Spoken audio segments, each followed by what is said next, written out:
বন্ধুরা, আজ বাজার থেকে আনা হয়েছে দুটো বড় বড় কাঁচা আম, আর তার সঙ্গে আছে একটা মজাদার জিনিস, যেটা দিয়ে আমি আজকে একটা দারুণ রেসিপি করতে চলেছি। এই দেখো, এখানে আছে মাছের ডিম। তোমরা তো মাছের টক অনেকেই খেয়েছো, তাহলে চলো আজকে আমি এই মাছের ডিমের বড়া করে টক করব, সেটাই শেয়ার করব। ডিমটাকে আমি ভালো করে লবণ হলুদে চটকে মেখে নিয়েছি, আর আমগুলোকে কেটে ধুয়ে পরিষ্কার করে নিয়েছি। এবার একটা কড়াতে তেল বসাবো। তেল দেখো গরম হয়ে গেছে। এবার এক এক করে আমি বড়াগুলো বেশ সুন্দর একদম কড়া করে ভেজে নেব।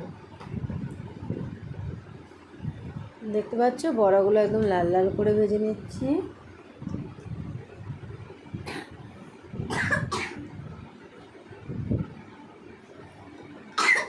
বড়াগুলো আমার ভাজা হয়ে গেছে, এবার নামিয়ে নেব। এইভাবে এক এক করে আমি মাছের ডিমের বড়াগুলো ভেজে রেডি করে নিয়ে নিচ্ছি। একদম সুন্দর করে ভেজে নিয়েছি।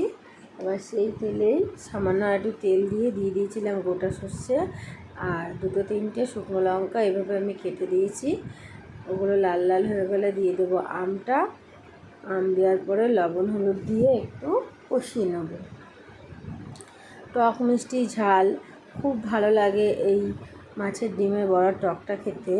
তোমরা একবার হলেও ট্রাই করতে পারো, এই গরমের সময় বেশ ভালো একটা খাবার।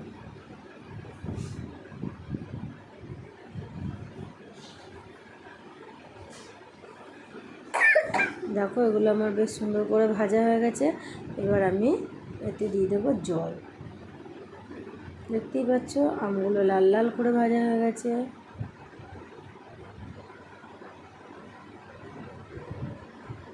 এবার এতে আমি জল দিয়ে দিচ্ছি। বেশ খানিক জল দেবো, কেননা বড়াগুলো অনেকটা জল টেনে নেবে। জল দিয়ে বেশ খানিকক্ষণ ফোটাবো।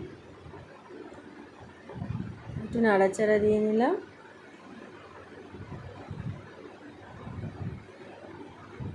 টকে সর্ষে ফোড়ন না দিলে বন্ধুরা ভালো লাগে না। এ দেখো ফুটে গেছে। এবার এই সময় আমি বড়াগুলো দিয়ে দিচ্ছি। বড়াগুলো দিয়ে হালকা নেড়ে চেড়ে নিলাম।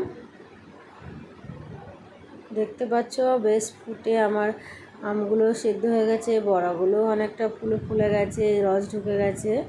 দেখতে পেলে আমি দুটো গুলিয়ে নিলাম, যে বেশ ভালো সেদ্ধ হয়ে গেছে। এবার আমি দেবো চিনি, কারণ আমটা সেদ্ধ না হলে চিনি দিলে পরে আমটা আর গলবে না। এবার আমি একটু পরিমাণ মতন চিনি দিয়ে দেবো। আমি একটু টক মিষ্টি ঝাল সমান খেতে ভালোবাসি, আমি সেই হিসেবে চিনি দিয়েছি। আর চিনি দিয়ে আবার বেশ খানিকক্ষণ ফুটিয়ে নামিয়ে নেব।